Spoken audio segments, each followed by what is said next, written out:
400 पार कर रहे हैं ना? हाँ, एकदम अब की बार 400 से पार। वामपंथ विचारधारा से बहुत ऊपर उठ चुकी है। आपको बता देते हैं 2009 में ठीक शत्रुघ्न प्रसाद सिंह, मुनाजिर हसन गठबंधन के तहत ही बेगूसराय की जनता बोरिया में लपेट के ठीक उसको गंगा के पार फेंक दिया। 2014 में राजेंद्र सिंह उसको उधरे रख दिया, बरौनी से आगे बढ़ने ही नहीं दिया। 2019 में कन्हैया कुमार को पटक पटक के मारा गया, फुटबॉल की तरह उड़ गया हमारे गिरिराज सिंह जी ने जब मारा।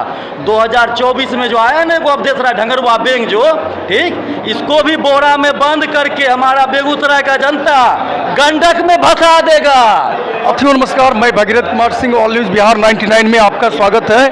और सामने जो आप देख रहे हैं राष्ट्रीय जनतांत्रिक गठबंधन एनडीए बैठक प्रखंड बलिया बेगूसराय, यहाँ पे आज बहुत बड़ा बैठक का आयोजन किया गया एनडीए का।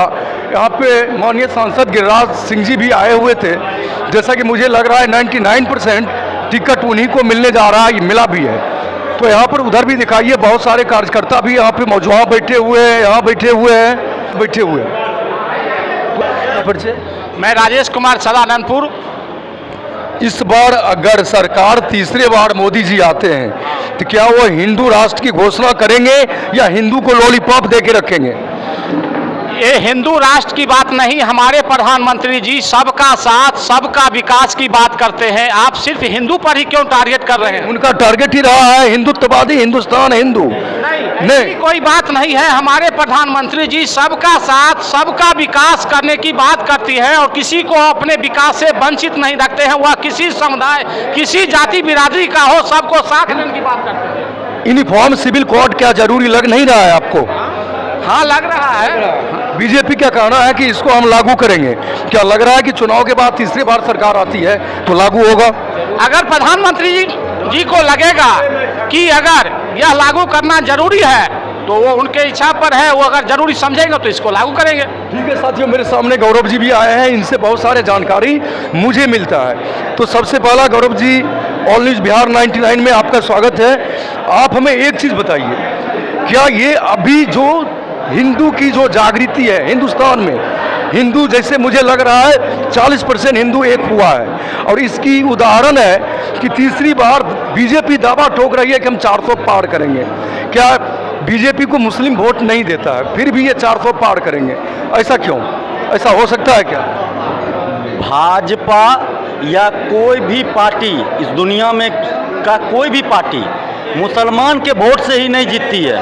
भारत में हिंदू बहुसंख्यक मात्रा में है ठीक, और हमने किसी का नुकसान नहीं पहुंचाया है। हाँ, ये अलग बात है कि जहाँ पे शोषित पीड़ित हिंदू थे उसके पक्ष में हमने हमेशा हमारे भाजपा के कार्यकर्ता, भाजपा के नेता, बूथ लेवल के चाहे जिसका भी आप नाम ले लीजिए, शोषित पीड़ित हिंदू के पक्ष में आवाज़ हमेशा उठाया है और उठाते रहेंगे।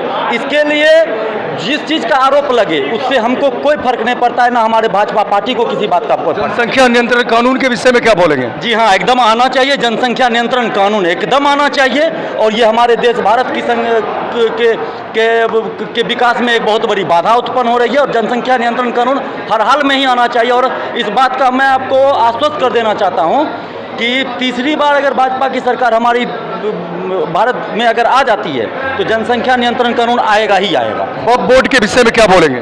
वक्फ बोर्ड का जो कुछ नियम कानून है उसकी जो स्थिति है वो सही नहीं है कि अगर कुछ जिसका ज़मीन अगर सही भी है और वक्फ बोर्ड उसमें दखल अंदाजी दे देती है तो हमारा न्यायिक कोर्ट जो है उस पर कोई फैसला नहीं सुना सकता है। तो इस सब पे फेरबदल होना चाहिए या उस जिससे लगता है कि हमारे देश के लिए अभिशाप है उसको बंद कर देना चाहिए। क्या कृष्ण जन्मभूमि की बहुत सारे प्रक्रिया कोर्ट के माध्यम से हो रहा है? क्या लग रहा है चौथी बार तीसरे बार जो सरकार आएगा श्री कृष्ण जन्मभूमि की, श्री राम जन्मभूमि के तरह मोदी सरकार श्री कृष्ण जन्मभूमि को आज़ाद कराने के काम करेगी? देखिए, हम पत्रकार बंधु आप हैं, हम आपको बता देते हैं, राम मंदिर के लिए तारीख बताओ, तारीख बताओ, तारीख बताओ ठीक। और तारीख तो छोड़ दीजिए, आज राम मंदिर भव्य बन के तैयार है। तो हमारे योगी जी भी बोले हैं कि पांडवों ने 5 गांव मांगा था ठीक, हम 3 को मंदिर मांग रहे हैं ठीक, वरना अभी 3000 लाइन में मंदिर बचा हुआ है ठीक। और अगर कुछ पूछना है तो और बताइए, बाकी हम आज का जो राष्ट्रीय जनतांत्रिक गठबंधन बैठक हुआ था, आज आप लोग क्या निश्चय किए? हमारा निश्चय यही है, इस बैठक को लेकर के हमारा राष्ट्रीय जनतांत्रिक गठबंधन के तहत जो भी पार्टी हमारे हैं, भाजपा हो, जदयू हो, लोजपा हो, रालोसपा हो या हम हो, ठीक, इस सब ने मिल करके हमारे दादा को पिछले बार 4 लाख के वोट से जिताए थे और इस बार 5 लाख से ऊपर वोट से हम जिताएंगे। और इसके लिए आश्वस्त कर दे, आपके मन में बहुत सारा सवाल उठ रहा है विरोधी के लिए, उसके लिए हम आपको जवाब दे देते हैं कि उधर से जो भाषण निकल रहा है ना, गंगा पार भेजेंगे, गंगा पार, तो आपको बता देते हैं बेगूसराय की जनता जो है ना वामपंथ विचारधारा से बहुत ऊपर उठ चुकी है।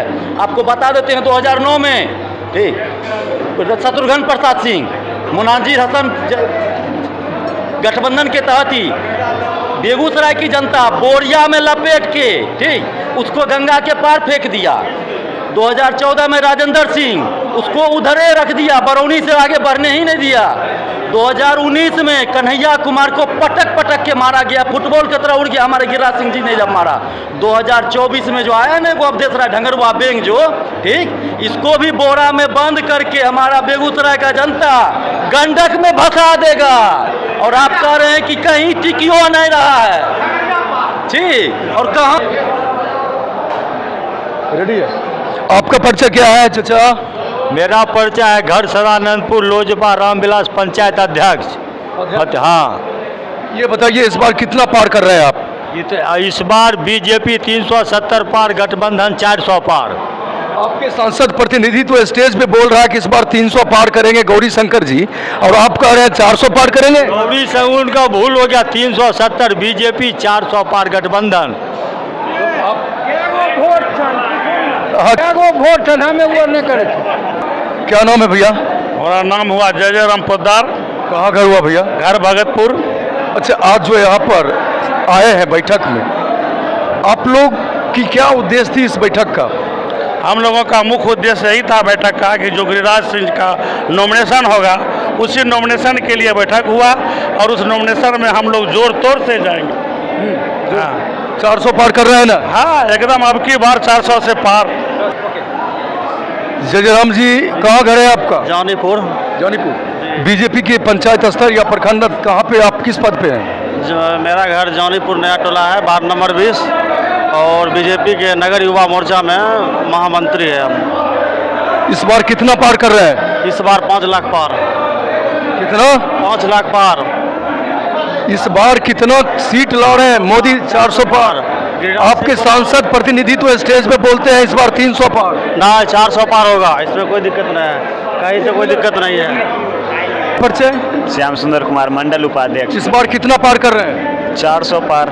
समूचे देश जान रहा है। आज की इस मीटिंग में तो आपके सांसद प्रतिनिधि बोल रहे हैं 300 पार और आप बोल रहे हैं 400 पार। देखिए, बोलने का मिस्टेक हो सकता है, गलती हो सकती है, लेकिन अब की बार 400 पार हो सकता है। अब जुबान ही तो है, थोड़ा सा फिसल गया। हाँ। क्या नाम है? मेरा नाम सुनील कुमार, हम परमानंदपुर पंचायत के बलिया प्रखंड से उपा प्रखंड युवा अध्यक्ष है। और जो माननीय मुख्यमंत्री श्री नीतीश कुमार का जो लक्ष्य है बिहार में 40 से पार, और कहने का मतलब माननीय सांसद श्री गिरिराज बाबू को 4000 पार है, 400 पार, और माननीय मुख्यमंत्री प्रधानमंत्री जी को जो बिहार का अति जो भारत को लक्ष्य है वो 400 पार है। 400 पार पक्का इरादा बनाए हुए पक्का, उसमें कोई दिक्कत नहीं है, क्योंकि जनता से आप स्टेटमेंट कर सकते हैं और कहीं और पूछ सकते हैं। तो साथियों, ऑल न्यूज़ बिहार 99 के साथ आपका भाई भगीरथ कुमार सिंह का परिचय। मेरा नाम सच्चिदानंद पासवान हुआ, लोक जनशक्ति रामविलास का मैं प्रखंड अध्यक्ष हूँ और प्रखंड का उप प्रमुख भी है। प्रखंड का उप प्रमुख भी है। क्या लग रहा है आसान है इस बार 400 पार करना बीजेपी के लिए? एकदम संभव है। कैसे संभव है? आवाम उनके साथ है, जनता उनके साथ है, मोदी जी के काम से प्रसन्न जनता है, किसी को सुनने वाला नहीं है। बिहार में 40 में 40 सीट लेगा। समझ लेते हैं, लेकिन फिर भी किसी भी हाल में वो मोदी को क्यों वोट नहीं देना चाहते हैं? अब देखिए, वोट देना नहीं देना तो उनकी बात है। हमारा जो प्रधानमंत्री की योजना है उसमें सारे जाति धर्म लोगों को दिया जाता है। अगर शौचालय लिए तो हम हिंदू लिया तो मुसलमान भी शौचालय लिया, अगर मान लिया अनाज लिया तो हिंदू भी लिया मुसलमान भी लिया। अगर मान लिया आयुष्मान भारत में इलाज के लिए 5 लाख रुपया दिया तो हिंदू मुसलमान सबको दिया। तो लिया तो फिर वोट क्यों नहीं देता है? वोट अब वो जाने। हम क्या इसके बारे में बता सकते हैं कि भाई अच्छा भैया, इसका क्या वजह हो सकता है? आप तो बीजेपी से हैं, मुस्लिम समाज बीजेपी को क्यों नहीं वोट करती है? ऐसा नहीं है, सब नहीं करते हैं, वोट करते होंगे। करते होंगे, कितना परसेंट? ये हम कैसे बता सकते हैं? मोदी जी सबके लिए काम करते हैं, सबका विकास करते हैं, सबके लिए प्रयास करते हैं। वोट देना ना देना उनका है, वो देते होंगे। हम ये कैसे बता देंगे नहीं करते हैं? हम ये भी नहीं बता सकते वोट नहीं करते, वोट करते हैं। क्या इस बार बीजेपी की चुनावी एजेंडा का जो एक लिस्ट आता है, जैसे पहले था धारा 370 35 से, उसके बाद बहुत सारे चीज़ था, 3 तलाक था, बहुत सारे काम भी किया बीजेपी। लेकिन इस बार तीसरी टर्म में जो सरकार बन रही है, इस बार मुझे भी पता नहीं है आज की डेट तक किसकी इस बार की चुनावी एजेंडा क्या है।